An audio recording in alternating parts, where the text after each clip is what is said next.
Film की शुरुआत में हम जूलिया और उसके साथी को देखते हैं जो दोनों साइंटिस्ट हैं। वो बर्फ से भरे हुए एक इलाके में कुछ एक्सपेरिमेंट तजुर्बा कर रही थी, जिसके लिए उन्हें बर्फीले पानी में बॉम्ब्स डालकर कुछ धमाके करने पड़ते हैं। तब इतनी ही देर में हेडक्वार्टर से एक कॉल आई। उन्हें अलर्ट किया जाता है कि उनकी लोकेशन पर बहुत ही बड़ा तूफान आने वाला है, इसलिए जल्द से जल्द उन्हें वहाँ से निकलना होगा। उनके करीब ही एक रशियन सबमरीन गुजर रही थी, जिन्होंने भी कुछ अजीब और तेज आवाज महसूस की, लेकिन उन्हें भी खास समझ नहीं आ। सबसे हैरानी की बात ये थी कि समंदर की लहरें नीचे से ऊपर की तरफ उठ रही। जूलिया के स्कैनर्स अजीब तरह से काम करने लगी और उनके कैंप के आसपास की बर्फ भी तेजी से टूटने लगती है। जूलिया जाने से पहले अपने रिसर्च पेपर्स उठाना चाहती थी, मगर तूफान उनके बहुत ज्यादा करीब पहुंच चुका था। तो उसका साथी साइंटिस्ट उसे खींचता हुआ स्नो मूविंग तक ले जाता है, जिस पर बर्फ में सवारी की जाती है। सबमरीन के कैप्टन ने पता लगाया कि ये आवाज किसी जिंदा चीज की है और वो लोग फौरन इससे बचने की कोशिश करने लगते हैं। लेकिन अचानक पानी के अंदर ही सबमरीन से वो बहुत बड़ी चीज टकरा जाती है। जूलिया और उसका साथी बर्फ टूटने की वजह से जल्दी से भागने की कोशिश कर रहे थे, लेकिन बदकिस्मती से आगे भी बर्फ टूटने लगी, जिससे उनकी स्नो मूविंग, जो उनका इकलौता जरिया थी वहाँ से निकलने का, वो जोर से टकराई और जल कर राख हो गई, फिर पानी में डूब जाती है। और तो और जल्दी ही धमाकों ने उनके कैंप को भी उड़ा कर रख दिया और बचे हुए साइंटिस्ट धीरे धीरे डूब कर मरने लगते हैं। उधर सबमरीन को भी लगातार नुकसान पहुंच रहा था और वो लोग बड़ी मुश्किल से अपने सीट्स पर बैठे थे, क्योंकि सब कुछ जोर जोर से हिल रहा होता है। काफी कोशिशों के बाद वो फायर करने में कामयाब हो गए, यानी आग के हमला करने में, जिससे निकल रही रोशनी से हम वहाँ बड़े बड़े टेंटिकल्स साफ साफ देख पाते हैं। तभी एक आदमी शीशे की स्क्रीन से टकरा कर दूर जाकर गिरा और चोट की वजह से बेहोश हो जाता है। अब इससे पहले कि सबमरीन पूरी तरह डूब जाती, एक ऑफिसर इमरजेंसी मैसेज भेज देता है और रशियन नेवी के हेडक्वार्टर में सबमरीन के गायब होने की खबर पहुंच जाती है। क्योंकि इस सबमरीन में बहुत जरूरी हथियार थे, इसीलिए वो या तो इसे बचाने और अगर बचा नहीं सके तो उड़ाने के लिए रेस्क्यू टीम भेजते हैं। इस मिशन को लीड करने वाले साइंटिस्ट का नाम विक्टर होता है, जो पानी में फंसी हुई सबमरीन के कैप्टन का भाई है। उनकी फैमिली काफी परेशान थी कि कहीं विक्टर भी वहाँ फंस ना जाए। उसकी माँ को बहुत ज्यादा टेंशन हो रही थी, इसलिए उन्होंने विक्टर को एक घड़ी दी जो उसके डैड की थी, जो अब इस दुनिया में नहीं है। उसकी मॉम ने कहा, ये तुम्हारी हिफाजत करेगी, वो जहाँ भी होंगे तुम्हारा ख्याल रखेंगे। उस रात विक्टर डॉक्स पर पहुंचा तो उससे पता चला कि उसके डैड के पुराने दोस्त, जो सीनियर ऑफिसर हैं, वो भी मिशन पर जा रहे हैं। अब उसे फिक्र होने लगी कि इनकी उम्र काफी ज्यादा हो गई है, तो कहीं इन्हें कुछ हो ना जाए। इसके बाद उनके क्रू के ग्रुप के सभी लोग सबमरीन में चढ़ जाते हैं। दूसरी तरफ जूलिया और उसका साथी बर्फीले तूफान में भटक रही थी। वो यहाँ सिग्नल पकड़ने की कोशिश में थी कि जूलिया का ध्यान भटक जाता है और वो एक गहरी खाई में गिरने ही वाली थी कि तभी उसके साथी ने उसे ऐन वक्त पर साइड पर करके बचा लिया। उसी वक्त जूलिया के फोन में एक ऑयल रिग का सिग्नल आया, यानी समंदर में मौजूद ऐसी जगह का जहां ऑयल निकालने के लिए खुदाई करने वाली टीम रहती है। और अब सिग्नल मिलते ही उसने कॉल मिला दी, लेकिन बर्फीले तूफान की वजह से इतना ज्यादा शोर था कि रिग के लोग उसकी बात समझ ही नहीं पाते और थोड़ी ही देर में सिग्नल्स चले गए और कॉल कट हो जाती है। जूलिया का साथी भी काफी परेशान हो चुका था। उसने एक फ्लेयर गन आसमान की तरफ छोड़ी और थकान की वजह से जमीन पर बैठ जाता है। अगली सुबह विक्टर वाली सबमरीन दूसरी सबमरीन वाली जगह पर पहुंची, जहां वो गायब हुई थी। बहुत तैयारी के बाद वो लोग पानी में उतरते हैं। यहाँ क्रू नोटिस करता है कि सीनियर ऑफिसर विक्टर को एक प्राइवेट रूम में ले गए हैं, जहाँ कुछ सीनियर ऑफिसर्स पहले से ही मौजूद थे और उन्हें एक रिपोर्ट पढ़ने के लिए दी जाती है, जिसे पढ़कर सब लोग बहुत ज्यादा परेशान हो जाते हैं। जल्दी पुरानी सबमरीन की गायब होने की अफवाहें हर तरफ फैलने लगती हैं। वहीं दूसरी तरफ जूलिया और उसके साथी को एक बुई बर्फ में फंसी हुई मिली। बुई दरअसल एक ऐसी डिवाइस है जो पानी में तैरते हुए आसपास के जहाजों को सिग्नल भेजती है। तब उनके अंदर एक उम्मीद जाग गई कि कोई तो उन्हें ढूंढने जरूर आएगा। इसके बाद वो इधर उधर भटकना बंद करके वहीं रुक जाते हैं। जब सबमरीन को बुई का सिग्नल मिला तो दोनों फौरन उसी तरफ बढ़ने लगते हैं और सबमरीन अचानक बहुत सारी व्हेल्स सबमरीन के चारों तरफ घूमने लगती हैं, मगर क्रू मेंबर्स भी बिना उन्हें चोट पहुंचाए नीचे जाने की कोशिश करने लगे। एक व्हेल गलती से स्क्रू हेड से टकरा गई, जो देख सीनियर ऑफिसर ने क्रू को सोनार चलाने के लिए कहा, लेकिन विक्टर इसके लिए राजी नहीं होता। सोनार दरअसल चीजों को तलाश करने, एक दूसरे के साथ राब्ता बनाने और आवाज की लहरें बनाने के लिए इस्तेमाल किया जाता है। लेकिन जब सोनार को एक्टिवेट किया गया, वो व्हेल्स थोड़ी दूर चली गई, मगर पलक झपकते ही फिर से वापस आ जाती हैं। क्रू को कुछ भी समझ नहीं आ रहा था कि आखिर ये क्या हो रहा है, पर तभी अचानक से सभी व्हेल्स वहाँ से चली जाती हैं और पता नहीं क्यों अचानक ही समंदर का निचला हिस्सा ऊपर उठने लगता है। तभी अंधेरे में एक बड़ा सा टेंटिकल फिर से हिलने लगता है, जो सिर्फ अपने एक ही वार से सभी व्हेल मछलियों को मार डालता है। सबमरीन के क्रू को तो ये आवाज सुनाई नहीं दे रही थी, पर तभी उनका रडार सिग्नल देने लगा कि एक बहुत बड़ा क्रिएचर उनके सबमरीन से टकराने वाला है। सीनियर ऑफिसर को लगा कि शायद किसी दुश्मन का जहाज आ रहा है, इसलिए उसने क्रू मेंबर्स को फायर करने का ऑर्डर दिया, लेकिन विक्टर को ये ऑर्डर सही नहीं लगता, इसीलिए वो क्रू को जल्दी से छुप जाने को कहता है। सबमरीन बर्फ की एक दीवार जिसमें दरारें थी उसके अंदर चली जाती है। जब भी सबमरीन बर्फ से टकराती तो हिलने लगती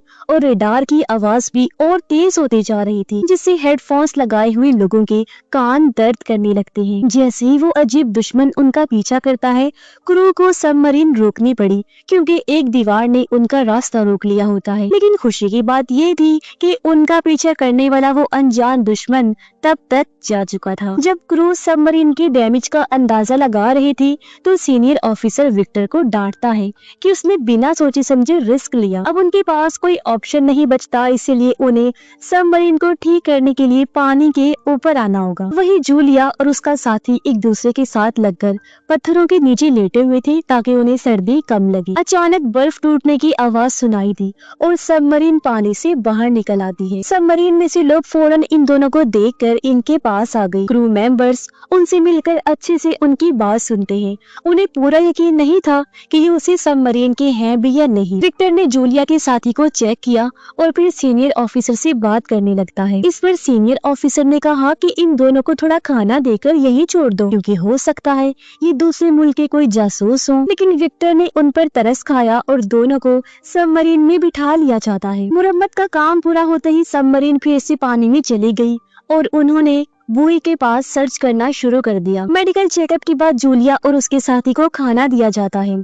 फिर विक्टर ने उन्हें नक्शा दिखाकर उनके कैंप की लोकेशन पूछी और साथ ही ये भी पूछा कि क्या उन्होंने कुछ अजीब देखा था। जूलिया बताती है कि हमने बड़े बड़े धमाके देखे थे। ये सुन विक्टर को लगता है कि शायद वो धमाके ही उसके भाई की सबमरीन डूबने की वजह हो सकते हैं। सारा क्रू आगे का प्लान करने लगा कि अब उन्हें क्या करना चाहिए। तब सीनियर ऑफिसर कहता है कि हमें वापस चलना चाहिए, क्योंकि थोड़ी देर पहले रडार में जो भी चीज थी वो खतरा वापस आ सकता है, यानी कि वो दुश्मन। अगर हम फिर से अटैक हुआ तो इमरजेंसी सिग्नल भेजना तक मुश्किल हो जाएगा। लेकिन विक्टर अपने भाई को ढूंढने के लिए बेचैन था और ऑर्डर देता है कि सबमरीन जूलिया के कैंप की तरफ ले चलो। तब सीनियर ऑफिसर विक्टर को दूर ले जाकर खतरे के बारे में अलर्ट करता है और कहने लगा कि ये दूसरी बार है जब तुमने गलत फैसला लिया है। अगर एक और बार ऐसा हुआ तो सब कुछ खत्म हो जाएगा। विक्टर अपने एक साथी को समझाता है कि हमें जल्दी करनी होगी, क्योंकि अगर दूसरी सबमरीन में कोई जिंदा हुआ तो उसके पास ऑक्सीजन कम ही बची होगी और हमें जल्दी उनके पास पहुंचना चाहिए। तभी जूलिया को एक अजीब सी आवाज सुनाई दी, जिससे वो घबरा जाती है, लेकिन फिर उसके साथी ने ये कहकर शांत किया कि ये सोनार की आवाज है जो दूसरी सबमरीन को ढूंढ रही है। खोज कुछ देर तक चलती रही, लेकिन फिर रडार दिखाता है कि वो अजीब दुश्मन फिर से उनका पीछा कर रहा है। विक्टर क्रू से कहता है कि पहले की तरह छुपने की जगह ढूंढो, लेकिन इस बार उनके आसपास कोई इस तरह की जगह नहीं थी। लेकिन तभी पास में एक ऑयल रिग मौजूद होता है, तो विक्टर ने सोचा कि वहाँ पर छुपने की जगह मिल सकती है। जब सबमरीन पानी की सतह पर आने के लिए तैयार हो रही थी, तब ऑयल रिग के सभी वर्कर्स समंदर से उठ रहे बड़े बड़े टेंटिकल्स को देखते हैं, जिन्हें देख उनके होश उड़ गई। खतरे को भांपते हुए उन्होंने फौरन अलार्म बजा दिया और अब देखते ही देखते टेंटिकल्स रिग पर अटैक करना शुरू कर देते हैं, जिससे सारी बिल्डिंग गिरने होने लगती है। कई जगह तो बड़े बड़े धमाके भी होने लगे। बहुत से वर्कर्स ने घबरा कर भागने की कोशिश, लेकिन उनके पास कहीं जाने की जगह ही नहीं, क्योंकि पूरा का पूरा स्ट्रक्चर ही टूट रहा था। जैसे ही सबमरीन का रास्ता रिग से टूटता है तो विक्टर पेरिस्कोप की मदद से ये देखने की कोशिश करने लगा कि आखिर चल क्या रहा है। जब उसने बड़े बड़े टेंटिकल्स को रिग को तबाह करते हुए देखा तो वो भी बहुत डर जाता है। उसने ये पूरा नजारा स्क्रीन पर भेजा ताकि पूरा क्रू ये देख सके कि वो किससे लड़ रहे हैं, उनका दुश्मन कितना बड़ा है। अब जब रिग पूरी तरह से खत्म हो गई तो वो अजीब मॉन्स्टर फिर से सबमरीन का पीछा करने लगता है, जिसके बाद उन्हें सबमरीन को फौरन मोड़ना पड़ता है। सीनियर ऑफिसर सोचने लगा कि विक्टर ने ये तीसरी बार गलती की है जब उसने वो बड़ा सा मॉन्स्टर सारे क्रू को दिखाया। इसीलिए सीनियर ऑफिसर सीधा कह देता है कि अब टीम को मैं लीड करूंगा। उसने जल्दी से कहा कि 2 बॉम्ब्स छोड़ दो। ऐसा ही किया गया, जो दोनों बॉम्ब्स सीधे टारगेट पर जा लगे। इस पर सीनियर ऑफिसर को लगा कि दुश्मन मर चुका है और वो कहता है कि देखो ऐसे होता है काम। लेकिन तभी उसके चेहरे के रंग उड़ गए जब एक ऑफिसर कहता है कि दुश्मन अभी भी जिंदा है, जो अब और गुस्से में आगे बढ़ रहा है। अब एक और बॉम्ब छोड़ा गया जिससे एक बार फिर धमाका हुआ, जो हालांकि टारगेट को फिर से लगता है, लेकिन ये भी उस बड़े से मॉन्स्टर को मारने के लिए काफी नहीं था। मॉन्स्टर सबमरीन का पीछा करता रहता है और सीनियर ऑफिसर डर की वजह से कुछ नहीं कर पाता। तब विक्टर ने फिर से टीम को लीड करना शुरू कर दिया और कहा कि जितना हो सके सबमरीन को तेज भगाओ। वो लोग उस मॉन्स्टर के ज्यादातर अटैक से बच गए, लेकिन एक टेंटिकल सबमरीन को जोर से टकरा गया, जिससे सबमरीन को काफी नुकसान पहुंचा। जैसे वहां पर काम कर रहे लोगों को भी बहुत चोटें आई। विक्टर का भी सर टकरा गया और उसे चक्कर आने लगते हैं। कुछ कंप्यूटर्स में शॉर्ट सर्किट हो गई और एक कंप्यूटर तो सीधा एक आदमी के ऊपर जा गिरता है, जिससे उसकी हालत खराब हो गई। सबमरीन डूबने लगती है और वो मॉन्स्टर इस मौके का फायदा उठाकर एक और जोर का हमला करता है। अचानक से मिसाइल वाले हिस्से में धमाका हो गया। वहाँ पर बुरी तरह आग लग जाती है। इसके बाद क्रू ने वहाँ पर वेंटिलेशन बंद करके एरिया को पूरी तरह सील कर दिया। 7 लोगों ने वहीं रुककर आग बुझाने वाले सिलेंडर की मदद से आग को बुझाने की कोशिश, लेकिन टेंटिकल की एक और जबरदस्त वार से सबमरीन तेजी से नीचे गिरने लगती है। रडार दिखाता है कि उस जानवर ने उन्हें चारों तरफ से घेर लिया है। जब क्रू ने ध्यान से देखा तो पता चला कि वो मॉन्स्टर एक क्रैकन है, यानी ऑक्टोपस का एक बहुत ही बड़ा रूप। क्रैकन के बारे में पुराने जमाने में बहुत सी कहानियां लिखी गई हैं। अब क्योंकि उनके पास एक आखिरी मिसाइल बचा था तो उसे बहुत सोच समझ कर इस्तेमाल करना होगा। वो लोग आपस में डिस्कशन करने लगे कि आगे क्या करना चाहिए। तो विक्टर ने कहा कि सबमरीन को साइलेंट मोड पर ले जाओ, क्योंकि आमतौर पर समुद्री जानवर आवाजों से शिकार करते हैं। इस वजह से मिसाइल वाले रूम में वर्कर्स को आग बुझाने वाले काम को रोकने का हुक्म दिया जाता है, जिससे वहाँ पर कार्बन डाइऑक्साइड और कार्बन मोनोऑक्साइड का लेवल बढ़ने लगता है। क्रैकन की आवाज एक ऑफिसर के कानों में बुरी तरह चुभ रही थी और मिसाइल वाले कमरे में मौजूद लोग सोचने लगते हैं कि क्या हम ऐसे ही मर जाएंगे। लेकिन खुशकिस्मती से विक्टर का प्लान काम कर गया और वो क्रैकन वहाँ से दूर चला गया और वो लोग दोबारा से अपने काम पर लग जाते हैं। लेकिन तब तक आग इतनी ज्यादा फैल चुकी थी कि थोड़े से सिलेंडर से बुझाना मुमकिन ही नहीं था। कुछ लोग आग से जलने लगे और तभी विक्टर ने सबको कहा कि वो हिस्सा खाली कर दो, जो चीज जल रही है जलने दो, बस अपनी जान बचाओ। कुछ ऑफिसर जब फायर एरिया से बाहर निकल रहे थे तो वो बुरी तरह से जख्मी हो जाते, लेकिन बाकी के क्रू ने उन्हें दरवाजे के इस पार लाने में उनकी मदद की। आखिरी सेकंड में दरवाजा बंद कर दिया गया ताकि आग बाकी हिस्सों तक ना पहुंच सके और उस रूम में प्रेशर कंट्रोल करके आखिरकार आग बुझा दी जाती है। इसके बाद जो लोग अभी भी ठीक थे उन्हें काम दे दिया गया और जो लोग जख्मी थे उन्हें उनके कमरों में भेज दिया जाता है। जूलिया और उसका साथी उनकी चोटों का इलाज करने में मदद करते हैं, जिससे क्रू उन पर भरोसा करने लगा। बाद में विक्टर क्रू से उनकी राय पूछता है कि अब क्या करना चाहिए। सभी कहते हैं कि हमें वापस चलना चाहिए, क्योंकि हमें दूसरी सबमरीन की लोकेशन का कुछ नहीं पता और क्रैकन से बचने के लिए कोई सिक्योरिटी, कोई प्रोटेक्शन भी हमारे पास नहीं है। सीनियर ऑफिसर विक्टर को याद दिलाता है कि तुम्हारे डैड एक हीरो थे जो कि सबमरीन के हादसे में लोगों को बचाते हुए मरे, तो तुम्हें यहाँ समझदारी का मुजाहिरा करना चाहिए। तो काफी सोचने के बाद विक्टर भी मान गया कि वापस चलना ही उनके लिए बेहतर होगा। जब सबमरीन वापस लौट रही थी तो विक्टर अपने डैड का लिखा हुआ आखिरी लेटर पढ़ने लगता है। तभी जूलिया उसके कमरे में आई और नक्शा दिखाकर वो सभी लोकेशंस दिखाती है जहाँ पर उन्होंने क्रैकन को देखा और अपने कैंप की लोकेशन भी बता दी है। फिर उसने कहा कि पुरानी कहानियों के हिसाब से इस मॉन्स्टर ने पहले भी कई जहाजों पर हमला किया है, लेकिन फिर अचानक ही वो गायब हो गया। इसीलिए साइंटिस्ट मानते थे कि क्रैकन किसी गहरी नींद में चला गया है। अब हमने जिन धमाकों का इस्तेमाल किया था, शायद वो क्रैकन के छुपे हुए घर पर लग गई। इसी वजह से शायद वो जाग गया। अगर सबको जिंदा रहना है तो उन्हें सोनार बंद करना होगा, वरना वो हमारे पीछे दोबारा आ जाएगा। अब क्योंकि जूलिया क्रैकन के बारे में इतने अच्छे से जानती थी, तो विक्टर उससे पूछता है, क्या तुम्हें कोई आइडिया है मेरे भाई की सबमरीन कहाँ हो सकती है? इस पर जूलिया कहती है कि ऑक्टोपस क्रैकन अपने शिकार को खींचकर अपने घर में ले जाते हैं और वो जगह उनके कैंप के आस पास ही मौजूद है। तभी एक ऑफिसर अंदर आ गया और उनकी बातचीत बीच में ही रुक जाती है।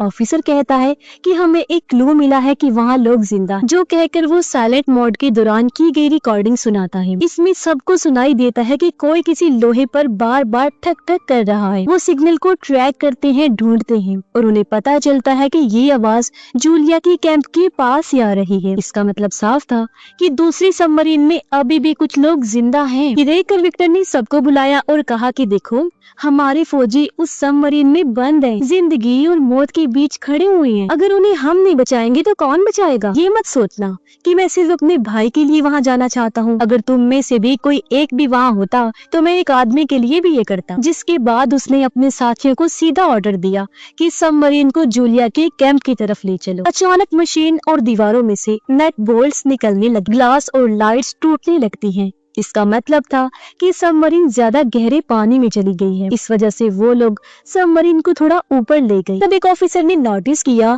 कि हम तो कुछ अलग ही जगह पर आ चुके हैं। विक्टर ने कहा कि हमें एक मिनी छोटी सबमरीन भेजनी चाहिए इस जगह को अच्छे से देखने के लिए। अब क्योंकि मिनी सबमरीन का पायलट पहले अटैक में जख्मी हो गया था, इसलिए विक्टर कहता है कि मैं खुद जाऊंगा और तब तक सीनियर ऑफिसर टीम को लीड करेंगे। जिसके बाद मिनी सबमरीन विक्टर और 2 ऑफिसर्स के साथ निकल पड़ती।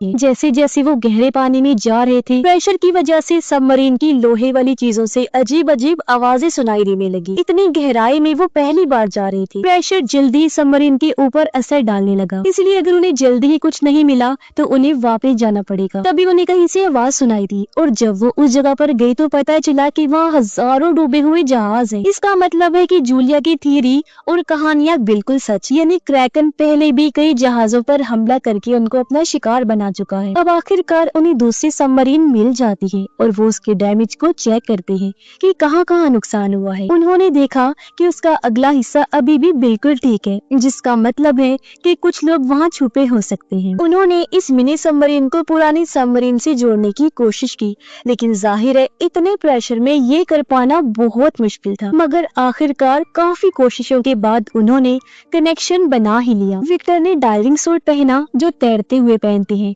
और इस कनेक्शन की मदद से दूसरी सबमरीन में चला जाता है। दरवाजा उसने जब खोला तो अंदर जाकर उसे बहुत खुशी हुई, क्योंकि उसके भाई अलेक्जेंडर समेत पूरा क्रू जिंदा था। इस बारे में उन्होंने फौरन मेन सबमरीन को बताया, जो भी खुशी से जश्न मनाने लगते हैं। अब विक्टर ने जितने लोग फिट हो सकते थे उतने मिनी सबमरीन में भेजे, लेकिन सबको बचाने के लिए 2 बारियां लगनी। इसलिए विक्टर ने फैसला किया कि मैं अपने भाई के साथ इधर ही रुकूंगा। उन्होंने सबमरीन के आगे वाले हिस्से पर एक ट्रैकर लगा दिया ताकि उनकी लोकेशन खो न जाए। लेकिन फिर उन्हें याद आया कि क्रैकन भी सिग्नल को पकड़ सकता है, इसलिए उस ट्रैकर को बंद कर दिया गया। जब मिनी सबमरीन वहाँ से निकली तो पूरी सबमरीन एक दफा के लिए जोर से हिल गई, मगर नीचे नहीं गिरती। जल्द ही वो लोग मेन सबमरीन तक पहुँच गए और बचाए गए लोगों का इलाज शुरू कर दिया जाता है। मगर सबमरीन चला रहा पायलट अब दूसरी बार जाने के काबिल नहीं था, उसकी हालत खराब। इसीलिए जूलिया ने अपने साथी को मदद करने के लिए कहा, क्योंकि वो पहले भी सबमरीन में काम कर चुका था, इसीलिए मान जाता है। जब मिनी सबमरीन वहाँ से निकली तब सीनियर ऑफिसर रेडार में देखता है कि क्रैकन फिर से हिलना शुरू हो गया है। दूसरी तरफ विक्टर और अलेक्जेंडर उन खतरनाक हथियारों को ढूंढने गए जो उनके सीनियर्स ने मांगे थे। वो तबाह हुए एरिया में जाके तिजोरी से कोड निकालते हैं, लेकिन जब उन्होंने कंप्यूटर में कोड डालने की कोशिश की तो सिस्टम ने काम ही नहीं किया। लेकिन विक्टर हार मानने वालों में से नहीं था और कई सारे बटन्स एक साथ दबाने के बाद आखिर कंप्यूटर ऑन हो जाता है। उन्होंने देखा कि ये हथियार अभी भी काम कर रहे हैं, इन हथियारों में से निकलने वाले सिग्नल्स को मिनी सबमरीन ने पकड़ लिया और सिग्नल्स का पीछा करते हुए वहां पहुंच जाते हैं। लेकिन मेन सबमरीन में सब लोग डर चुके थे क्योंकि क्रैकन उनके बहुत करीब आ चुका था। क्रू ने जल्दी से सबमरीन को समंदर के निचले हिस्से में लैंड कर दिया और साइलेंट मोड में चले गए। क्रैकन एक बड़ा पत्थर सबमरीन पर फेंकता है जिससे वो हिस्सा डैमेज हो गया और पानी अंदर आना शुरू हो जाता है, जिससे सब लोग काफी घबरा जाते हैं। उधर जल्दी मिनी सबमरीन विक्टर की लोकेशन तक पहुंच जाती है, लेकिन जब वो आगे बढ़ रही थी तब गलती से ट्रैकर ऑन हो गया। क्रैकन मेन सबमरीन पर अटैक करने ही वाला था, लेकिन ट्रैकर का सिग्नल पाते ही वो अपनी केव यानी गार की तरफ बढ़ने लगता है, उस सबमरीन की तरफ। सीनियर ऑफिसर ने क्रू को ऑर्डर दिया कि जल्दी से इस मौके का फायदा उठाकर ऊपर चलो। इसी दौरान विक्टर हथियारों वाले कमरे तक पहुंचने की कोशिश कर रहा था जो क्रैकन के हमले की वजह से बंद हो गया था। अलेक्जेंडर ने मिनी सबमरीन की जब आवाज सुनी तो अपने क्रू को जाने के लिए कहा, जबकि वो खुद अपने भाई विक्टर का इंतजार करने लगता है। आखिरकार विक्टर हथियारों वाले कमरे में पहुंच गया और उसने मिसाइल के अंदर कोड डालना शुरू कर दिए, जबकि अलेक्जेंडर कंप्यूटर में कोड डाल रहा था। हथियार लोड होने में थोड़ा टाइम लग रहा था। इसी दौरान क्रैकन ने उन्हें ढूंढ लिया। वो लोग भी उसके हमले के लिए दिमागी तौर पर तैयार थे। जब उसके टेंटिकल्स सबमरीन की चारों तरफ घूम रही थी, दोनों भाई आपस में बात करते हैं और अपनी पुरानी लड़ाइयों के लिए एक दूसरे से माफी मांगते हैं। क्रैकन ने एक झटके में सबमरीन का आधा हिस्सा तोड़ दिया, लेकिन वो हिस्सा तो पहले ही खाली था। क्रैकन दोबारा अटैक करने वाला था, तब दोनों भाइयों ने एक साथ बटन दबा दिए ताकि हथियार फायर हो सके। अब पानी सबमरीन में घुसने लगा था, इसलिए विक्टर जल्दी से पाइप के जरिए वापस अलेक्जेंडर के पास आ जाता है। अब वो हथियार जल्दी खुद ब खुद फटने वाले थे, तो दोनों भाई तेजी से निकलने की कोशिश करते हैं। सबमरीन अब डूब रही थी और जोरदार लहरों की वजह से कॉरिडोर में पानी आ रहा था, जिस वजह से दोनों भाई अलग हो गए। विक्टर अलेक्जेंडर को ढूंढता हुआ उसका हाथ पानी से बाहर निकलते हुए देख लेता है। तब उसने फौरन अपने भाई का हाथ पकड़कर उसे अपने पास खींच लिया और आखिर सही सलामत अलेक्जेंडर को विक्टर बचा लेता है। दोनों भाई सीढ़ियां चढ़कर मिनी सबमरीन में घुस गए और दरवाजा बंद कर लेते हैं ताकि पानी अंदर ना आ सके। अब धमाकों के लिए सिर्फ 2 मिनट बचे हैं, लेकिन मिनी सबमरीन लॉन्च ही नहीं हो पा रही थी। जब वो लोग मेन सबमरीन से जुड़ने की वजह से नीचे जा रहे थे तो विक्टर को इमरजेंसी लीवर नजर आया। उसे खींचते ही मिनी सबमरीन आखिरी दूसरी सबमरीन से अलग हो जाती है